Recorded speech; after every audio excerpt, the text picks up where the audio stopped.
अस्सलाम वालेकुम and welcome to good morning with Venus और मैं हूं आपकी होस्ट फरीहा इम्तियाज। कैसे हैं आप लोग? उम्मीद करती हूं खैरियत से होंगे और जहां भी होंगे खुदा पाक की हिफ्ज़ व अमान में होंगे।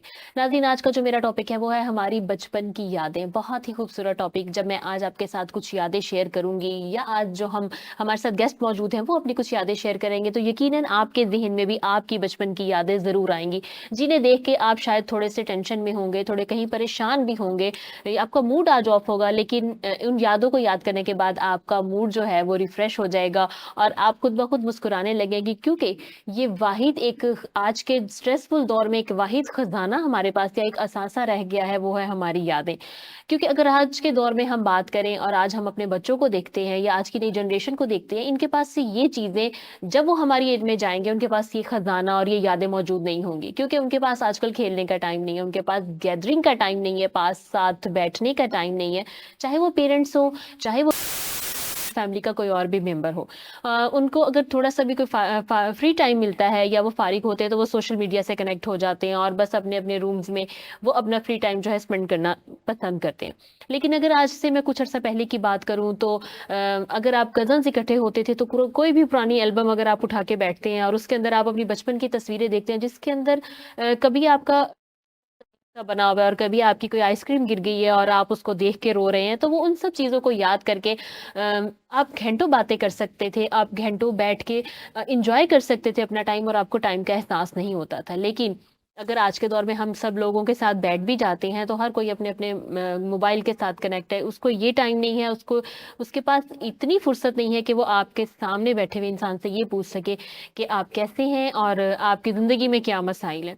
तो बहुत सारी ऐसी खूबसूरत यादें होती हैं, स्कूल की यादें होती हैं, फिर उसके बाद अगर हमारे घर में हम अम्मी-अब्बू की बात करें तो उनमें से कोई हमेशा से बच्चा एक टारगेट पे होता है, जिसे जैसा कि उन्हें बोले कि ये आप हमारे नहीं हो, हम आपको कूड़े से उठा के लेके आए। ये तो हर घर में लाज़मी एक बात होती है और हर बंदा और बहन-भाइयों में से एक बंदा ऐसा ज़रूर होता है, एक बच्चा ऐसा ज़रूर होता है जिसको माँ-बाप ये बोलते हैं और वो जवान भी हो जाता है, उसके अपने बच्चे भी हो जाते हैं, लेकिन ये जो एक बात है जिससे वो बहुत ज़्यादा चिढ़ता है, ये उसके साथ-साथ चलती रहती है। तो आज मैं आपको अपने प्रोग्राम के थ्रू ये ज़रूर कहना चाहूँगी कि अपनी यादों को याद करें। उसके लिए कोई आपको स्पेसिफिक टाइम निकालने की ज़रूरत नहीं है। आप कभी भी उसको याद कर सकते हैं, एन्जॉय कर सकते हैं। अपनी ज़िंदगी में थोड़ी देर के लिए ही सही खुशी ज़रूर ला सकते हैं, क्योंकि आज हम एक-दूसरे से बहुत दूर हो गए हैं, लेकिन एक यादें ही हैं जो हमें जिन यादों ने हमें एक-दूसरे के साथ कनेक्ट रखा हुआ है। तो आप इन यादों को याद करें, अपनी ज़िंदगी को खूबसूरत बनाएँ। जो आज हमारे साथ मेहमान मौजूद हैं, हम उनसे भी पूछेंगे कि उनकी बचपन की ऐसी कौन-सी याद है जिसको याद करके वो आज भी जितने मर्ज़ी परेशान हो, टेंशन में हो और उनके चेहरे पर एक स्माइल आ जाती है। सबसे पहले अपने मेहमानों चलूँ, जो पहली मेहमान शख्सियत हमारे साथ तो मौजूद हैं madam Farzana Kausar, district population welfare officer हैं।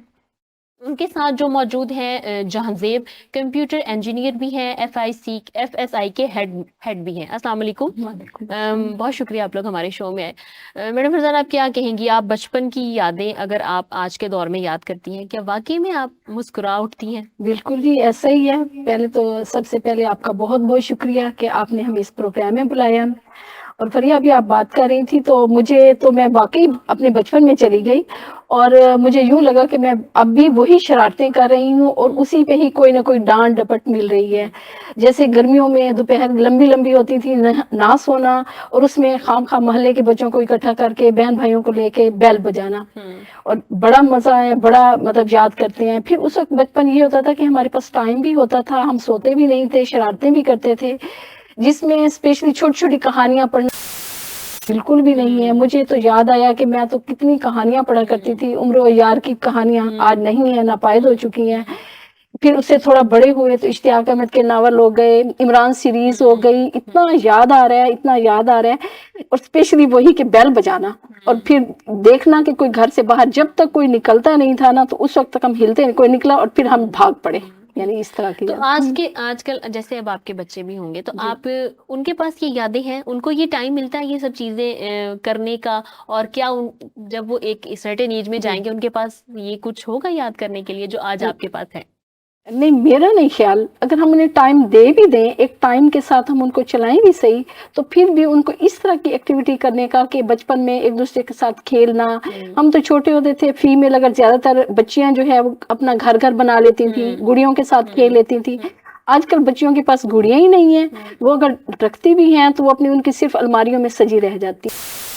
इसी तरह अगर बच्चे हैं तो वो उनको अगर छोटी छोटी गेम्स ये वो ला कर दे दी जाए तो उनके पास इतना टाइम ही नहीं होता, उन्हें सिर्फ मोबाइल पकड़ा दो, उनकी याददाश्त में मेरे ख्याल में मोबाइल ही रह जाएंगे। टेक्नोलॉजी के साथ बहुत ज्यादा जुड़ गए हैं। जुड़ गए हैं। जहांदेव, आप क्या कहोगे? आपका तो मेरा ख्याल अभी बचपन ही है, आपकी कौन सी ऐसी नई यादें हैं या जिनको कोई ऐसी पुरानी भी थोड़ी सी कि आप जिनको याद करके कहते हैं कि ये वो दौर बहुत अच्छा था?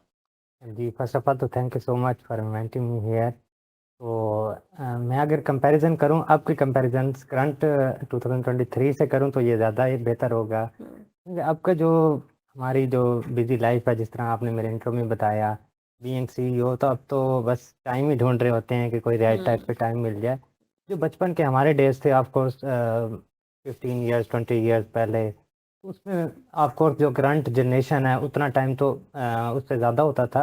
अब तो एक डिजिटल मार्केटिंग का दौर है, एक मीडिया का दौर है, बच्चे बच्चे के पास सेल फोन है, तो अब एक डिफरेंट वो है। कि अपनी स्टोरी शेयर करूंगा अपनी मैट्रिक की।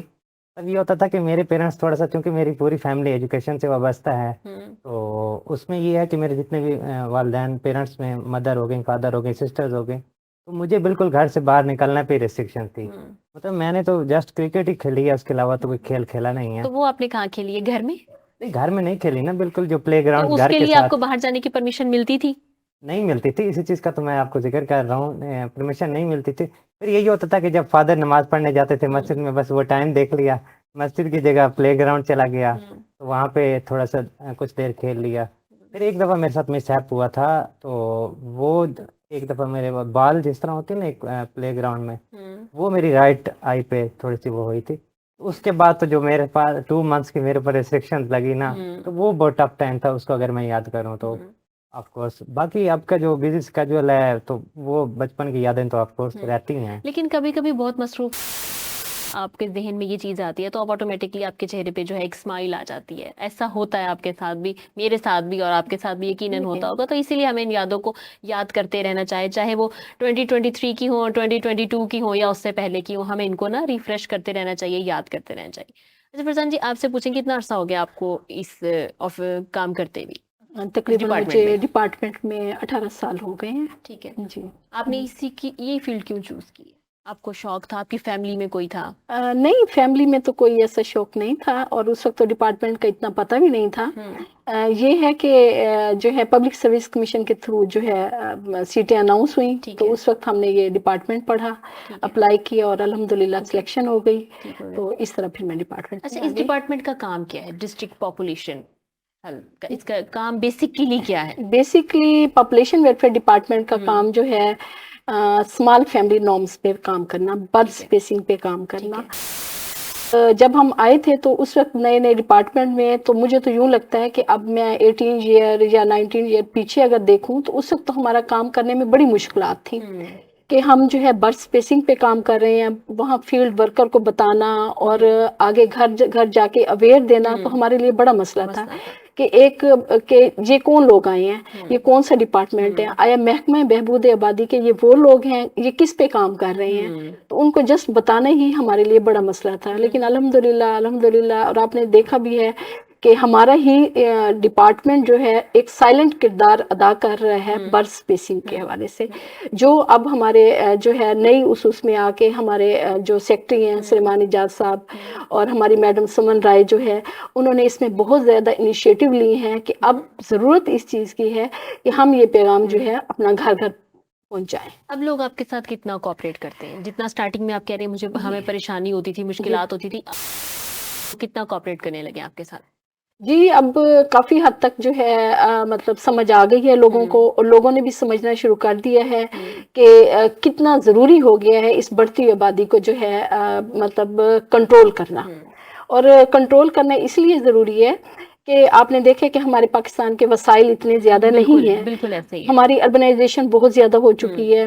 और उसकी वजह क्या है? उसकी वजह ये है कि लोग माइग्रेट होके भी इधर शहरों की तरफ आ रहे हैं, और जो है हमारी आहिस्ता आहिस्ता आपने देखा हो ये मुल्तान शहर या हमारे साथ मुजफ्फरगढ़ है जहाँ से मैं आई हूँ, तो वो शहर तंग पड़ गए हैं। और उसकी वजह यही है कि आबादी का इतना ज़्यादा जोर हो गया, अब लोगों को खुद ब खुद अंदाज़ा हो गया कि हमने इसको कंट्रोल करना है, ये बर्थ स्पेसिंग के साथ काम करना है। ठीक हो गया। अगर मैं बात करूं अभी करंट, तो किस रेशो से बढ़ रही है हमारी आबादी?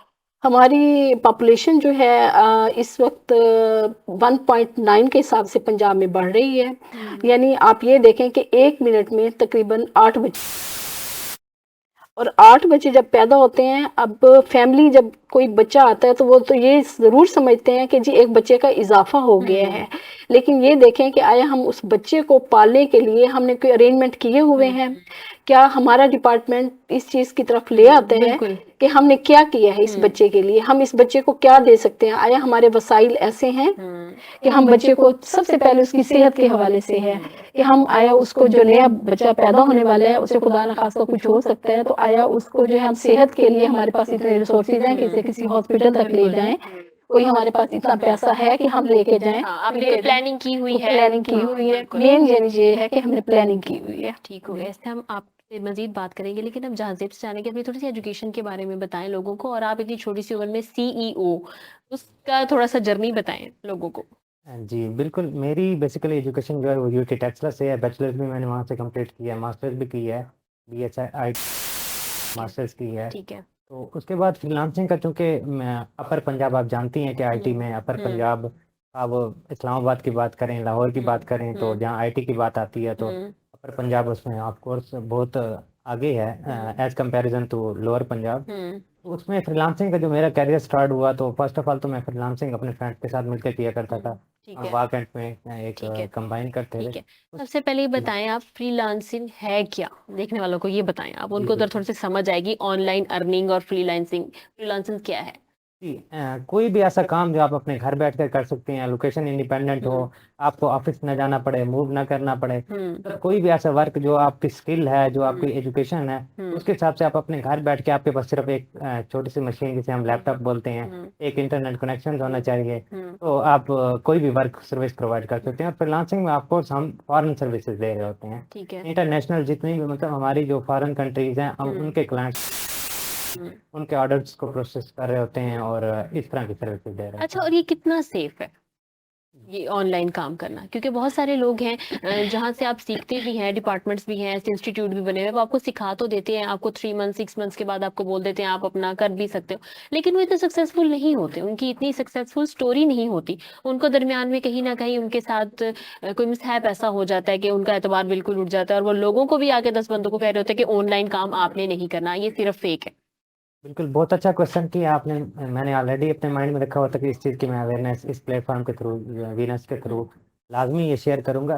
लेकिन दो टाइप के अदारे हैं जो इस टाइम पाकिस्तान में वर्क कर रहे हैं आईटी पे। एक कुछ इस तरह के अदारे हैं जो आपकी सेविंग, मतलब आपकी इन्वेस्टमेंट कराते हैं। तो मैं तो अपने डे फर्स्ट स्टूडेंट्स को यही रेफर करता हूँ, जो भी मेरी ऑडियंस है उन्हें यही रेफरेंस करता हूँ, और खासतौर पर इस चैनल के नाजरीन जितने भी हैं, कि आप कोई भी ऐसा अदारा, कोई भी ऐसा पर्सन जो आपको इन्वेस्टमेंट का बोलता है ना, आप नेवर एवर सिंगल, चाहे वो 1 लाख है, 1 मिलियन है, या उससे कम अमाउंट है, आप कभी इन्वेस्ट ना करें। इस टाइप के जो अदारे हैं उन पे तो मैं भी बिलीव नहीं करता। खासतौर पे इस एज में तो आपको नेवर एवर इन्वेस्ट नहीं करना चाहिए। बिल्कुल। जहाँ तक आईटी के अदारे की बात आ रही है, तो उसमें ऑफ कोर्स कुछ अदारों की, हर किसी की अपनी प्रेमिसेस होती हैं। मैं जिस तरह प्राइवेट इंस्टीट्यूशंस हैं, गवर्नमेंट के इंस्टीट्यूशंस हैं, तो खासतौर पर इस टाइम जो पाकिस्तान में चल रहे हैं, ई लाइब्रेरी का कंसेप्ट आ रहा है। मुल्तान शहर में कोवर्किंग स्पेस दी हुई है गवर्नमेंट बिल्कुल। ने, बड़ा अच्छा एक इनिशिएटिव लिया है। 8 बिग सिटीज में जो पंजाब की खासतौर पर है, वो वर्किंग स्पेस बनाई है। सुबह 8 AM से आप नाइट तक वर्किंग करते हैं वहाँ पे, अब फ्री ऑफ कॉस्ट है। इसी तरह गवर्नमेंट ने डिफरेंट, और ई रोजगार के नाम से एक प्रोग्राम चल रहा है, तो उसमें government millions of rupees invest कर रही है। तो मैं ये हरगिज नहीं कहूँगा कि हमारे प्राइवेट इंस्टीट्यूशन आईटी में रोल प्ले कर रहे हैं, ऑफ कोर्स इसमें गवर्नमेंट का रोल भी प्ले हो रहा है। ठीक हो गया। अच्छा, और बहुत सारे लोग ऐसे हैं जो ये काम सीखने के बाद कहते हैं जब हमने स्टार्ट किया तो हमें हो जाएगी। इसके बारे में आप क्या कहेंगे? उनको कैसे अवेयरनेस देंगे कि सीखने का कितना इसका टाइम पीरियड है, और आपको कितने अरसे के बाद जो है आप अर्न करने लगेंगे? क्योंकि अगर आप लैपटॉप के सामने बैठे और आप बोलेंगे कि मुझे 2 घंटे के बाद या अगले दिन से अर्निंग स्टार्ट हो जाएगी, ऐसा कुछ भी नहीं होता। इसके बारे में थोड़ी सी लोगों को अवेयरनेस दें। बिल्कुल, इसमें मैं ये चीज़ ज़रूर ऐड करूंगा कि मोस्टली 90% लोग ग्रेजुएशन के बाद इसे स्टार्ट करते हैं, जब ठीक है। आपको जो करंटली जिन्हें जॉब्स नहीं मिलती।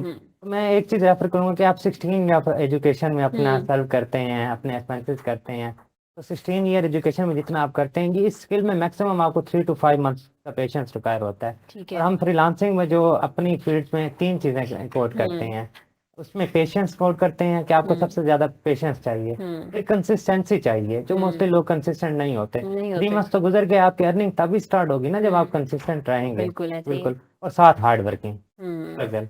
तो इन 3 चीज़ों को ले लेते हैं आप। हमारे अल्हम्दुलिल्लाह मैट्रिक के स्टूडेंट्स, मतलब आप लोअर पंजाब से हूँ, ठीक है, मेरी एजुकेशन एक ग्रूम्ड इंस्टीट्यूट से हुई है, बट अल्हम्दुलिल्लाह हमारे स्टूडेंट्स 50,000 और उनका लेवल मैट्रिक एफएससी लेवल है।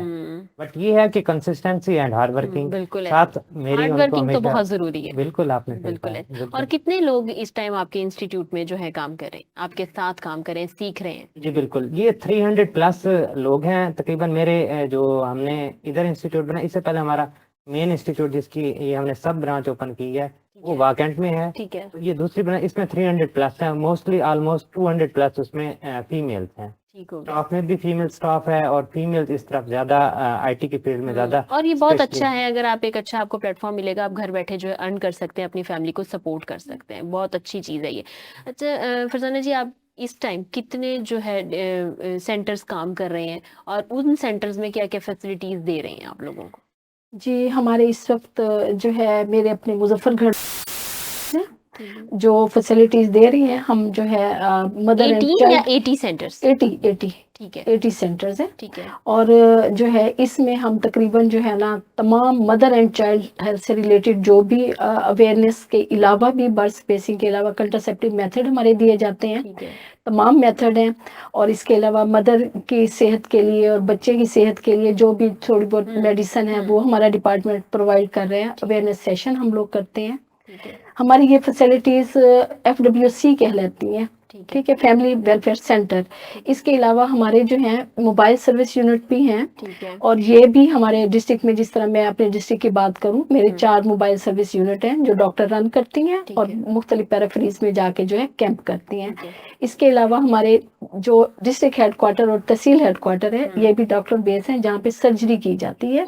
और ये भी अपनी फुल फैसिलिटी, यानी ये कि कंट्रासेप्टिव मेथड के अलावा, सर्जरी के अलावा हेल्थ की जो थोड़ी बहुत मेडिसिन होती हैं वो भी इनको प्रोवाइड हम करते हैं। फरजाना जी, अगर मुजफ्फरगढ़ के अंदर ही 80 सेंटर्स काम कर रहे हैं, उसके बावजूद 1.9 रेशो के हिसाब से हमारी आबादी बढ़ रही है, तो हम इसमें कामयाब कैसे हैं? ये तो हम जो है ना, मैंने आपको जो है मुजफ्फरगढ़ नहीं, पंजाब की जो है ग्रोथ रेट तो बताया। चलिए अगर हम टोटल पंजाब की भी बात करते हैं, 80 सेंटर्स बहुत होते हैं, उसमें आपके उसके बावजूद 1.9 के हिसाब से हमारी आबादी का बढ़ना, इट्स वेरी ह्यूज। मतलब कि ये बहुत फिगर एक है, मैनर करता है ये फिगर, इस तरह हमारी आबादी बढ़ रही है, तो हम क्यों नहीं इसको कंट्रोल कर पा रहे? क्या वजह है? अवेयरनेस की कमी है जी, लोगों को? अवेयरनेस की कमी भी है। और इसके अलावा ये कि एक तो हमारी पॉलिटिकल विल पावर होनी चाहिए, इसमें ठीक है। ऑनर होनी चाहिए, पॉलिटिकल ऑनर होनी चाहिए। हमारी पॉलिसीज जो है वो उस पे जो है बननी चाहिए।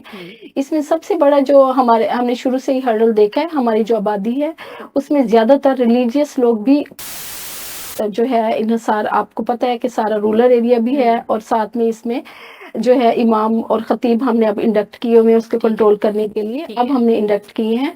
इसके अलावा अवेयरनेस सेशन हम दे रहे हैं। उस वक्त तो ये था पहले कि हम लोग ना इस पे इस तरह का वो करते थे कि जब लोग जाते थे तो वो लोग हमें कहते थे कि आए क्यों हैं। अब जब से हमने अवेयरनेस देना शुरू की है तो आहिस्ता आहिस्ता अल्हम्दुलिल्लाह हम इसको जो है पॉलिसी बना के वो करके, हमारे जो है मैडम वो पॉलिसी बना रही है, ले रही है, और इसको हम जो है आगे जैसे लेके आप जा बता रहे रहे हैं कि हमने उलमा को ऐड किया है, मीडिया को ऐड किया है, तो उसके बाद कितनी चेंजिंग आप कहते हैं कि आई है? जी, चेंजिंग तो हम देखेंगे नेक्स्ट उसमें। ये नहीं है कि बिल्कुल भी, अब पहले ये है कि मैं अगर अपनी बात करूं तो हमारे जो है जो सेंटर पहले मेरे पास जो है 52 थे, अब उसके साथ जो है हमारे 21 जो है हमारे नए ऐड हुए हैं 2018 में। ये पैराफ्रीज में है। अब हम जगह जगह जाके जब कैंप करते हैं वो करते हैं, तो अब हमारा CPR जो है कंट्रा प्रिवेंस रेट जो है उसका इजाफा हुआ है। ठीक हो गया, ठीक हो गया। अच्छा, जैसे अब मैं ऑनलाइन की बात करूँ तो ऑनलाइन में जब भी हम काम करने की या सोचते हैं या कोई भी बात करता है, तो उसमें जो अर्निंग है हमेशा हमें डॉलर्स में और पाउंड्स में बताते हैं। क्यों? क्योंकि बिल्कुल सुनहरे ख्वाब बहुत ऊंचे ऊंचे हमें दिखाते हैं कि नहीं, ऐसा कुछ नहीं डॉलर्स होता। में और पाउंड्स में मिलेगा आपको जो भी मिलेगा। नहीं, ऐसा हरगिज़ कुछ नहीं होता। ऑफ कोर्स जो पाकिस्तान की करेंसी का रेट है इस टाइम, अगर आप डॉलर की फ्लक्चुएशन देखें तो 280 प्लस है डॉलर्स। तो अगर आपको वहाँ पर क्लाइंट जिसका मतलब पाकिस्तान के अगर वर्क करें और आपको 10,000 भी पे होते हैं और आपका क्लाइंट फॉरेन का आपको $500 भी पे करता है, तो वो 2 लाख प्लस है उसकी अमाउंट। ये ऑफकोर्स करेंसी की एक फ्लक्चुएशन है। पाउंड इसी तरह पाउंड का 350 प्लस है, वो जो 1 पाउंड का रेट है। अच्छा चंद्रदेव, आप ये नहीं देखते कि जब से ऑनलाइन काम आया है या आईटी का सिस्टम स्टार्ट हुआ है तो लोगों ने एजुकेशन की तरफ ध्यान देना कम कर दिया? वो बोलते हैं कि अब इतना पढ़ने की क्या जरूरत है, ऑनलाइन अर्न करेंगे और बस ठीक है, अपना काम जो है सेट कर लेंगे, अपना बिजनेस सेट कर लेंगे। और अब बिल्कुल, इस टाइम जो ऑनलाइन अर्निंग है या फ्रीलांसिंग आईटी की फील्ड है, ये टॉप ट्रेंडिंग पे जा रही है। क्योंकि आपने देखा होगा कुछ ईयर से हमारी जो जॉब्स का सिनेरियो है वो आपके सामने है, गवर्नमेंट जॉब्स का, फिर प्राइवेट सेक्टर जो हैं उनकी जो एक मतलब रोड मैप है, वो भी इतना कोई मतलब खास जॉब्स क्रिएट नहीं कर रहा क्रिएट नहीं करा, पाकिस्तान में। बिल्कुल ऐसी है, तो बेरोजगारी ऑफकोर्स ज्यादा है। बेरोजगारी बहुत ज़्यादा है तो आईटी इंडस्ट्री में। और मैं व्हाट अ कोइंसिडेंस, आपने पॉपुलेशन वेलफेयर के साथ ही हम बाई चांस एक बैठे हैं, तो मैं ये सजेस्ट करूंगा जब लोग आईटी की तरफ आएंगे, थोड़ा सा खुद को बिजी रखेंगे, और खास तौर पर जो हमारी पाकिस्तान में आईटी एक्सपर्ट्स हैं, जो हमारी फ्रीलांसिंग की फील्ड है, क्योंकि हमारा 12 आवर्स का एक डिफरेंस है यूएस से, फॉरेन कंट्रीज से, तो हमारी टोटली वर्किंग नाइट में होती है। तो अगर हम लोग आईटी को प्रमोट करेंगे पाकिस्तान में, और ऑफकोर्स पाकिस्तान में बड़ा, इस टाइम मैं आपको एक बड़ा इंटरेस्टिंग फैक्ट शेयर करूंगा। 2018 में बिल्कुल हम ये आपसे फैक्ट सुनेंगे, जी। लेकिन अब टाइम हुआ एक ब्रेक का। देखते रहिए गुड मॉर्निंग विद वीनस, मिलते हैं ब्रेक के बाद।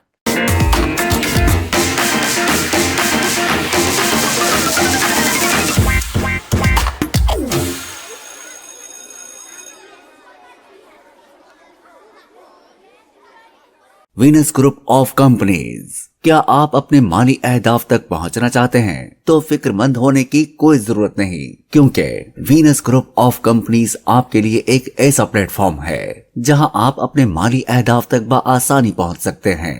हम दुनिया भर में अपनी खिदमात फराहम कर रहे हैं। कमोडिटी मार्केट में महारत के साथ साथ हम अपनी पेशा वाराना पुरअज़म खिदमात के साथ बढ़ती हुई मार्केट में जिंदा रहने में आपकी मदद करते हैं। हमारा एतमाद मार्केट के खतरात को कम करना है, जिसका नतीजा आप काबिल जिक्र मुनाफा कमाते हैं। वीनस कस्टमर केयर सपोर्ट 24 घंटे मुफ्त मुशावरत फराहम करती है और हमवार अमल के लिए हमारे पार्टनर्स की मदद करती है।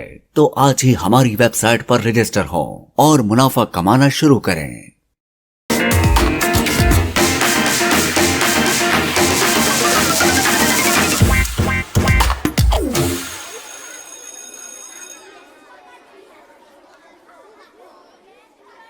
वेलकम बैक नाज़रीन to good morning with Venus. जैसे कि ब्रेक से पहले हमारे साथ जहांज़ेब मौजूद है, अब हमें ब्रेक के बाद ज्वाइन किया है फरखंदा शाहीन ने, जो कि टीवी एक्ट्रेस हैं। आपने इन्हें रिसेंटली ड्रामा सीरियल जो कि एक निजी चैनल पे चल रहा था, उसके ऊपर आपने इनका सीरियल देखा होगा। हमारे साथ मौजूद है फरखंदा शाहीन। अस्सलाम वालेकुम and welcome to the show. अच्छा फरखंदा, आप क्या कहोगे, आपकी बचपन की कुछ यादें, जैसा कि आपने सुना होगा ड्यूरिंग द शो कि बचपन की यादें जो है वो आज के दौर में भी अगर आप याद करते हैं तो किसी भी टाइम जब आप परेशान भी हो, अगर आप फ्लैशबैक में जाते हैं तो आपके चेहरे पे एक स्माइल आ जाती है। तो क्या ऐसा आपके साथ भी है और कोई ऐसी याद जो आप हमारे साथ शेयर करना चाहें? जी, पहले तो थैंक यू सो मच। बचपन की यादें तो वैसे तो बहुत सी होती हैं, लेकिन एक अदद जो बचपन की याद ये है कि मैं अपनी अम्मी के साथ बैठी थी और मैं ड्रामा ही देख रही थी। क्योंकि बचपन में हम स्कूल से जब वापस आते तो ड्रामा देखते देखते एक फनी करेक्टर आया, तो उस पे मतलब हंसते हंसते मैं जो नीचे गिरी, तो आज आज तक वो मुझे याद रहता है। क्योंकि मुझे बैक साइड पे चोट भी काफ़ी लगी थी और हंसते हंसते हंसते मतलब इतनी मैं बेहोश हो गई थी कि मुझे खुद को भी याद नहीं। आज भी जब वो लम्हा याद आता तो वो है, ऐसा कौन सा फनी कैरेक्टर था कि उसकी चोट आज भी आपकी कमर में मौजूद है और आपको वो आज भी याद है? फनी करेक्टर था कि हम अंकल सरगम शो देखते थे। अच्छा, अगर हम बात करें आपकी एक्टिंग की, कितना अरसा हो गया आपको एक्टिंग की फील्ड में आए हुए? मुझे एक्टिंग की फील्ड में हो गया तकरीबन 8 साल हो गए। ठीक है। 2016 से मैंने स्टार्ट किया था ठीक है। और पहले जितनी भी मुश्किलात आती थी उसके बावजूद भी मैंने, क्योंकि शौक भी था, बचपन से टीवी ड्रामे से ही सीखते आए हैं, देखते देखते फिर एक पैशन सा बन गया। जाहिर सी बात है, परमिशन ना होने के बावजूद भी घर वालों से परमिशन ली है, क्योंकि सपोर्ट भी मेरी सिस्टर ने मुझे किया। ठीक है। तो इसी सिलसिले को लेकर आज मुझे 8 साल हो गए हैं इस फील्ड को। ठीक हो गया, ठीक है। हम आपसे मजीद बात करेंगे, थोड़ा आप रिलैक्स हो, हम तब तक बात करेंगे फरजाना जी से। फरजाना जी, अब इसको कंट्रोल कैसे करेंगे हम लोग? देखिए, पहली बात तो ये है कि मैं आपको इसकी वजह बताना चाहूंगी कि हमारी जो आबादी बढ़ रही है उसकी वजह क्या है। पहली वजह तो ये है कि इलिटरेसी, हमारे यहाँ का जो है लिटरेसी रेट कम है। दूसरी ये है कि हम लोग जो है इसकी तरफ तवज्जो नहीं देते कि आबादी जिस तरह बढ़ रही जो हमारी देहात वाली आबादी है उनका ये है कि अर्निंग हैंड हमारे ज़्यादा होने चाहिए, ज़्यादा बच्चों की ख्वाहिश रखती है। और आपको पता है कि हमारा यहाँ का जो सिस्टम है उसमें दूसरी शादी का भी रिवाज है, फिर बेटे की ख्वाहिश सबसे बड़ी काउंट करती है। और आपने देखा होगा कि जिसे कहते हैं ना कि हमारा सोशल कल्चर ऐसा है कि इसमें अगर जब तक बेटा नहीं होता उस वक्त तक बस नहीं होती।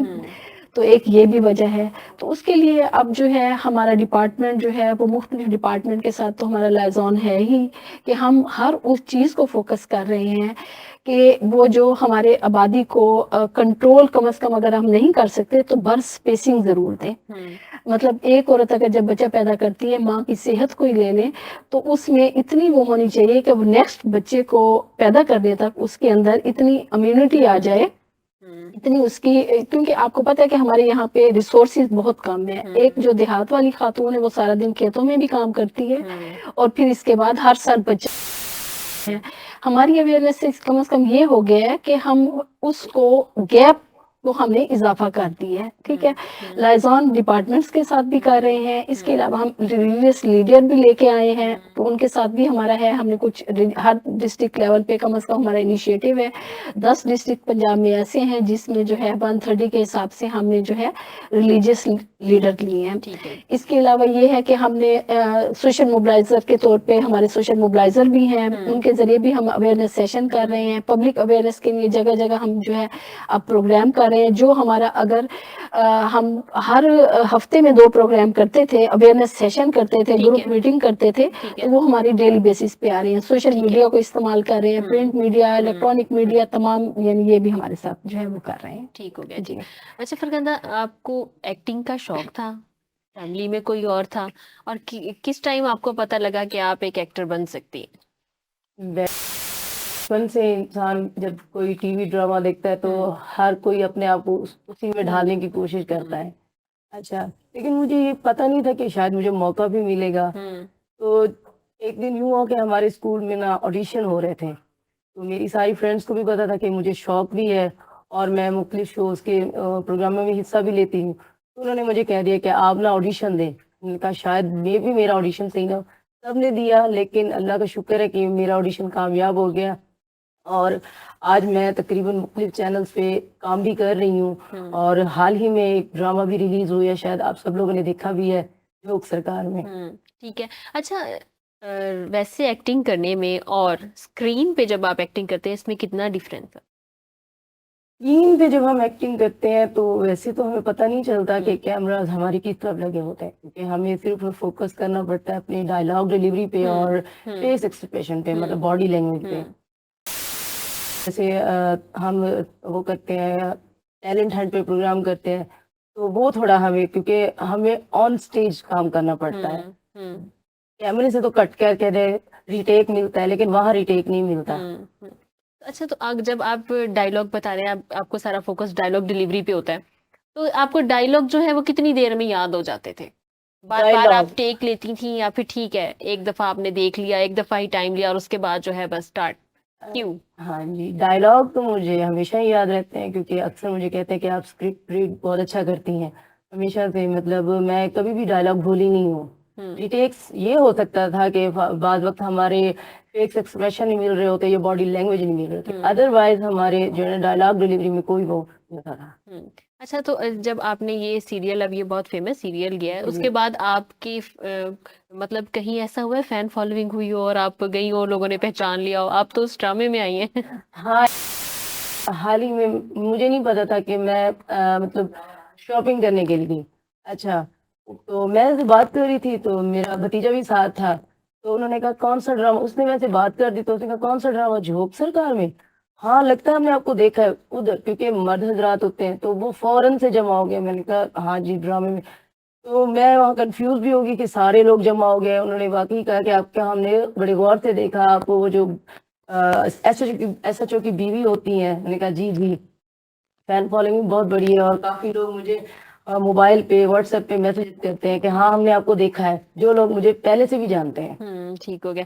अच्छा फरजाना जी, आपके डिपार्टमेंट के और मजीद क्या एकदम आता है, आगे की क्या प्लानिंग है? हमारी यही है कि जो है कि इमाम और खतीब का इजाफा किया जाए, और जुम्मा सरमन में जो है माँ और बच्चे की सेहत, क्योंकि शुरू-शुरू में तो ये था कि जो है ना, शुरू में क्या, यानी जब से हमने ये किया ना कि वो इमाम और खतीब हमारे ही जा रहे थे कि आया हम बर्थ स्पेसिंग पे बात करें, तो उनको सिर्फ ये हमने वो किया है कि बर्थ स्पेसिंग पे आप बात ना करें, माँ और बच्चे की सेहत पे काम करें। हमारी प्रायोरिटी माँ है, हमारी प्रायोरिटी बच्चे हैं, तो इस पे आप बात करें। तो वो जो है अब हमने इंडक्ट किए हैं, मतलब इमाम और खतीब को। इसके अलावा जो है हमने मोबाइल सर्विस यूनिट जो किए हैं उनका दायरा कार बढ़ाया है। फिर सोशल मीडिया और प्रिंट मीडिया के ज़रिए हम अवेयरनेस सेशन दे रहे हैं। हम तमाम कंटेंट को ले रहे हैं जो कि एक बेटे को नहीं, बेटी को बराबर की अहमियत दें, क्योंकि इस्लाम भी हमारा जो है बेटा और बेटी बराबर के हैसियत से जो है उजागर करते हैं, वो भी हमारे ही कंटेंट में शामिल है। इसके अलावा ये कि माएँ अपने बच्चों को 2 साल तक दूध पिलाएं, उससे खुद ब खुद ऑटोमेटिकली बर्थ स्पेसिंग हो जाती है। एक घर की जो इकाई है वो औरत होती है, तो मर्द को इस बात पे तवज्जो देनी चाहिए कि जी माँ की सेहत होगी तो घर चलेगा, अगर नहीं होगी तो घर कैसे चलेगा। ये भी हमारी कंटेंट में और फीमेल की, इन दोनों में से अगर आपको सबसे ज़्यादा अवेयरनेस देने का मौका मिले तो आप किसको देंगे? मेरा ख्याल है कि जो हमारे साइड है इसमें औरतों को तो हम ऑलरेडी करते ही हैं, लेकिन औरत अपने मर्द के बगैर बाहर नहीं निकलती। तो जब तक हम मर्दों को अवेयरनेस नहीं देंगे उस वक्त तक औरत उनकी मर्जी के बगैर कुछ कर भी नहीं सकती, और वो आके बर्थ स्पेसिंग पे बात किया कंट्रासेप्टिव भी नहीं ले सकती। तो मर्दों को भी अवेयरनेस देने की जरूरत है, और हम कर रहे हैं। तो आज भी कोई ऐसी खवातीन हैं जिनके मर्द जो है उनको नहीं आने देते और मजबूर है वो उनकी वजह से कि वो नहीं आपके जो सेंटर्स तक हैं आ सकती, आपसे बातचीत कर सकती, अपने मसाइल आपको बता सकती? कुछ हद तक कम हो तो गए हैं, लेकिन फिर भी अभी ज़रूरत है ऐसी कि जिनके पास बार-बार जाने की ज़रूरत पेश आती है। हमारे एक्सपीरियंस में है, एज़ ए डिस्ट्रिक्ट हेड मैं जब बाज़ जगहों पे जाती हूँ तो मुझे मेरी अपनी वर्कर्स बताती हैं कि फलां इलाका ऐसे है जहाँ पे ख़वातीन बिल्कुल ही नहीं आती, और स्पेशली बच्चे को लेकर तो मेडिसिन लेने के लिए तो आ जाती हैं, खुद दवाई लेने, लेकिन वो इस पे कंट्रासेप्टिव पे नहीं आती। तो फिर हम अपने मेल को भेज के उनको अवेयरनेस देते हैं, उनको कहते हैं, तो फिर उसके बाद वो आना शुरू करते हैं। अच्छा फरखंदा, हम एक जब सीरियल देखते हैं और एक सीन देख रहे होते हैं तो हमें नहीं पता और व्यूअर्स को नहीं पता होता कि उसके पीछे कितनी स्ट्रगल है, उसके पीछे कितना काम है। वो सिर्फ एक दो लोग आपके सामने नहीं खड़े, उसके पीछे एक पूरी टीम है जिसके बाद ये एक परफेक्ट सीन आपको देखने को मिला। तो जब ऐसा सीन आपके सामने हो, क्रिएट हो रहा होता है, तो या आप कर रहे होते हैं, तो उसमें आप कितने नर्वस होते हैं? क्योंकि सब लोग तकरीबन आपको देख रहे होते हैं, हमें तो सिर्फ 2 लोग नज़र आ रहे हैं, लेकिन आपको वो सब लोग नज़र आ रहे होते हैं। तो उसमें थोड़ा-सा अपना एक्सपीरियंस शेयर करें। जी, मेरा यहाँ तक एक्सपीरियंस ये है कि जब हम काम कर रहे होते हैं, हम ये भी सोच रहे होते हैं कि हमें भी हमारी डायलॉग डिलीवरी सही नहीं हो रही हो, या फिर हमारे एक्सप्रेशन सही काम नहीं। बाद वक्त हम काम करते करते भी फंबल हो जाते हैं, लेकिन अल्हम्दुलिल्लाह आज तक ऐसा हुआ नहीं है, क्योंकि हमारा फोकस ये होता है कि बाद वक्त अगर गलत काम कर भी दें तो हमें डर रहता है कि कहीं डायरेक्टर साहब गुस्सा ना हो जाए। हमें सिर्फ और सिर्फ अपना सारा काम फोकस अपने काम पे करना पड़ता है, और इधर उधर की बातों पे ध्यान जाता ही नहीं है। फिलहाल ये पता होता है कैमरा लगा खड़ा है, हमने काम करना है। अगर डायलॉग भूल गए तो शायद इंसल्ट की बात हो सकती है। अच्छा, और अगर मैं आपसे पूछूं एक अच्छे एक्टर में कौन-सी क्वालिटीज़ होनी चाहिए, तो वो आप क्या कहेंगी?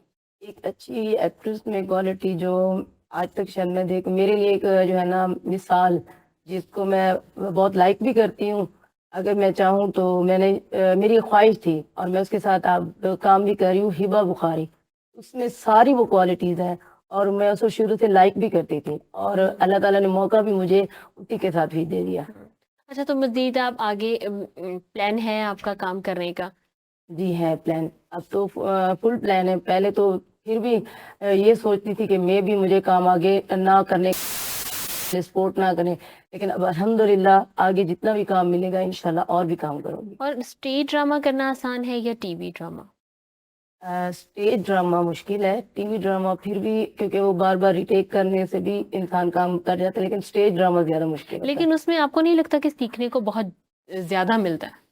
सीखने को तो बहुत कुछ मिलता है, हर न्यू जगह पे हमें कुछ ना कुछ सीखने को मिलता है। लाइक वो स्टेज ड्रामा हो, चाहे वो टीवी ड्रामा हो, या मुख्तलिफ एरियाज में जाए, हमें कुछ ना कुछ नया सीखने को ही मिलता है। अच्छा, सीरियल्स में बहुत सारे सीनियर एक्टर्स भी होते हैं, जी जी। क्या वो आपके साथ कोऑपरेट करते हैं या वो बोलते हैं कि ये साइड रोल है तो बस ठीक है, ज्यादा इनको फ्री नहीं करना, दूर दूर से बस हेलो हाय? नहीं नहीं, ऐसा कुछ भी नहीं होता। जो सीनियर एक्टर होते हैं वो हमें बिल्कुल सपोर्ट करते हैं। हम्म। उनको ये पता होता है कि अगर ये न्यू है तो वो फुल फुल हमारे साथ कोऑपरेट करते हैं। कोई ऐसा कुछ निज़ाम नहीं होता कि वो हमें डिग्रेड करें या कुछ करें, ऐसा जो हमें आए दिन सोशल मीडिया पे ऐसी न्यूज़ सुनने को मिलती है कि फलां एक्टर बड़ा हार्श हो गया, फलां उसने एक फैन ने उसको मिलने के पिक्चर के लिए बोल दिया, सेल्फी के लिए बोल दिया तो उसने बड़ा एक रूड बिहेवियर दिखाया। ऐसा कोई सीन नहीं होता तो सोशल मीडिया पे ऐसी चीज़ें क्यों? नहीं। बाज़ वक़्त मेरे साथ तो ऐसा हुआ नहीं, क्योंकि मैं अगर कहूँ कि जिनते जितने लोगों के साथ भी मैंने काम किया, अल्हम्दुलिल्लाह किसी में भी कोई एटीट्यूड नहीं होता। सारे सिंपल ही होते हैं। हाँ, कैमरे में आने के लिए उनको कोई भी गेटअप दिया जाता है, अदरवाइज़ वो सिंपल होते हैं और मैंने आज तक किसी को नहीं देखा कि कोई मिसबिहेव कर रहा होता है या एटीट्यूड दिखा रहा होता है। किसी के साथ होता होगा, ज़ाहिर-सी बात है, ये मेरे इल्म में नहीं है। और सेट पे माहौल कैसा होता है? सेट में माहौल अल्हम्दुलिल्लाह अच्छा होता है। जैसे हमें बताया जाता था कि शोबिज़ की दुनिया ऐसी होती है, वैसी होती है, उससे दूर रहने के लिए हमारे माशरे में ख़ासकर लड़कियों को जब आगे नहीं आने देते तो यही कहते हैं कि शोबिज़ की दुनिया अच्छी नहीं है। लेकिन जब से मैंने कदम रखा है तो मुझे तो ऐसा कोई भी ऐसी बात नज़र नहीं आई।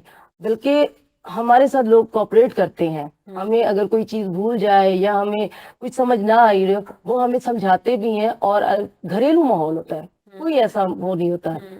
ठीक हो गया, यानी कि आपका एक्सपीरियंस बहुत अच्छा रहा है अभी तक जितना भी आपने जी, किया, और जी। उम्मीद करते हैं आगे का एक्सपीरियंस भी आपका बहुत अच्छा है। इंशाल्लाह। मैडम फरजाना, आप देखती हैं टीवी? जी आपकी बिल्कुल फेवरेट टाइम। एक्ट्रेस कौन है? पहले तो बड़े उससे हम देखा करते थे लेकिन अब इतना टाइम नहीं मिलता। और आजकल तो इतनी तादाद में आ रही हैं कि एक पे फोकस भी नहीं किया जैसे कि फलां कोई नहीं ऐसा नहीं, होता है आप जो पहले देखती थी ना बहुत गौर से, उनमें से बता दें वो कौन थी जो आपकी बड़ी फेवरेट? फेवरेट तो एक ही होता है चाहे वो किसी दौर में भी हो। खालदा रियासत बहुत नाइस।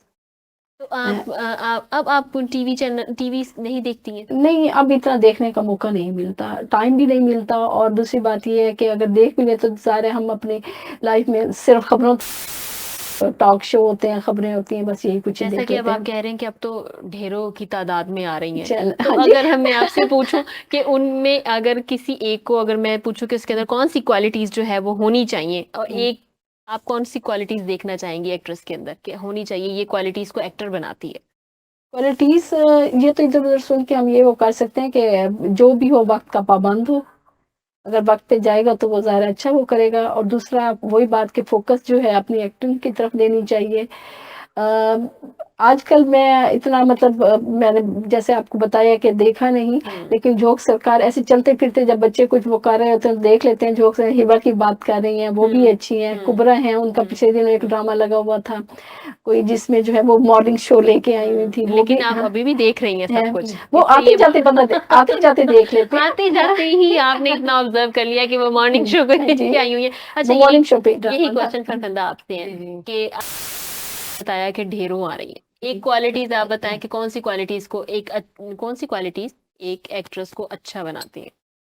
एक एक्ट्रेस को जो क्वालिटी बेस पे अच्छा बनाती हैं वो है उनका खुलूस और पंक्चुअलिटी और सबके साथ मिलजुल के काम करना। ना कि वो ये कहे कि मैं सीनियर हूँ या मैं जूनियर हूँ या मैं बहुत ज़्यादा फेमस हूँ, ये नहीं करना चाहिए। जो नॉर्मली इंसान के साथ हम मिलते हैं, बिहेव करते हैं, वही करना चाहिए और ठीक वो है। ही इंसान को आगे ले जा सकता है हमेशा। ठीक है, आपके भी सीरियल में मतलब कि एक लड़की हैं, वो जो एक्ट्रेस हैं वो बड़ी फेमस हैं, तो उनके साथ जब आपका इंटरेक्ट हुआ तो वो कैसी रही, कैसी लगी आपको? उनके अंदर ये सारी क्वालिटीज थी? हाँ जी, थी। और वो जब मुझसे हमारी मुलाकात हुई, बताया गया कि ये रोल कर रही हैं। बड़ा अच्छे तरीके से हम मिले, खुश इखलाक़ी काफ़ी देर हम गप्पें भी मारते रहे, क्योंकि सीन स्टार्ट होने से पहले हम बातचीत भी करते रहे।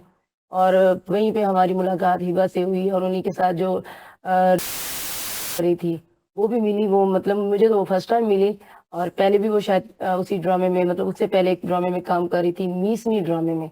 तो मेरे जितनी भी एक्ट्रेस से या एक्टरों से मुलाकात हुई है या डायरेक्टरों से, मैंने किसी में एटीट्यूड नहीं देखा और खुलूस देखा, पुरखुलूस थे और ऐसा ही रहना चाहिए। अच्छा, और जो अब लड़कियां आना चाहती हैं इस फील्ड में, शोबिज में, उनके लिए आप क्या कहेंगे, उनको आना चाहिए?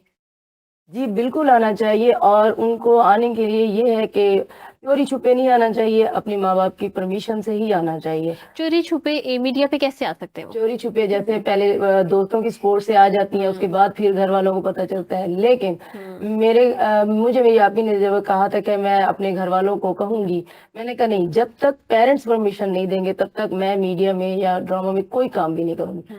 अब जब ये ड्रामे चल रहे थे तो मेन रोल मिल रहा था, तो मैंने अपनी मम्मा से कहा, मैंने कहा मम्मा बाबा को कन्विंस कर, ये एक अच्छा एक्ट है और एक अच्छा रोल है इंशाल्लाह। पहले तो जाहिर सी बात है, कहते हैं कि खानदान वाले बड़ा मना करते हैं, अब हमारे खानदान वाले, वही खानदान वाले बड़ा अप्रिशिएट करते हैं, कहते हैं कि वाकई हमारी एक बच्ची ने नाम कमाया है।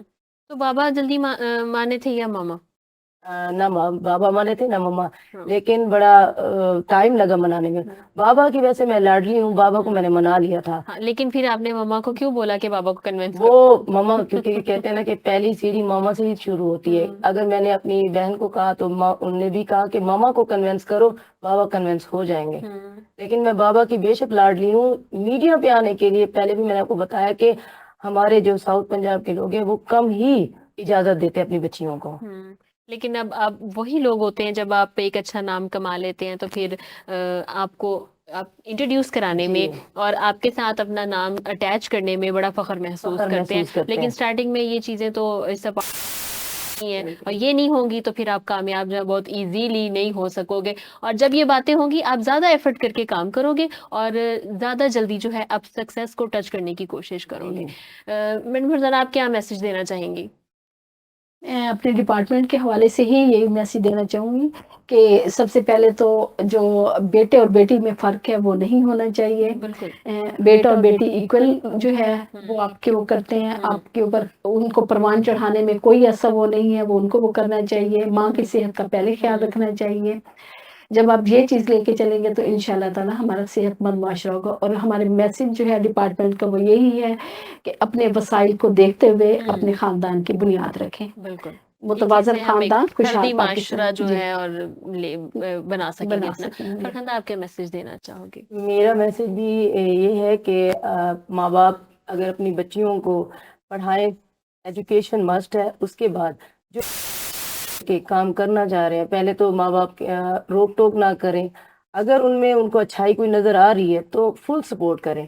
और मेरा ख़ास करके आज की न्यू जनरेशन से भी यही एक पैगाम है कि अपने माँ बाप और अपने असातिज़ा के पैगाम को मद्देनजर रखते हुए अपना आगे कदम बढ़ाएं, उनको रद्द ना करें। कुछ लोग होते हैं कि अपने वालिदैन की बातों को काट के आगे चलने की कोशिश करते हैं, वो कामयाब नहीं होते। जो अपने वालिदैन को और अपने असातिज़ा की बातों को लेकर आगे चलते हैं तो वो इज्जत भी कमाते हैं और नाम भी कमाते हैं। और उनको एक सेटिस्फेक्शन मिलती है जब उनके पीछे एक पिलर्स खड़े होते हैं सपोर्ट की तरह, तो वो कुछ भी कर गुजरते हैं जो उनकी जिंदगी का मकसद या एम होता है। तो जी नाज़रीन, आज के प्रोग्राम का वक्त खत्म हुआ जाता है। बहुत शुक्रिया आप लोग आए, आपने हमें टाइम दिया। तो जाते जाते दोबारा आपको अपना टॉपिक याद करवाती चलो। बचपन की यादें आपने आज जरूर याद करनी है, और मुझे लगता है मेरे शो के दौरान आपको कई यादें याद आ भी गई होंगी और यकीनन आपके चेहरे पर स्माइल जरूर आई होगी। तो कल आपसे दोबारा मुलाकात होगी नए मेहमानों के साथ, नए टॉपिक के साथ। तब तक के लिए इजाजत दीजिए।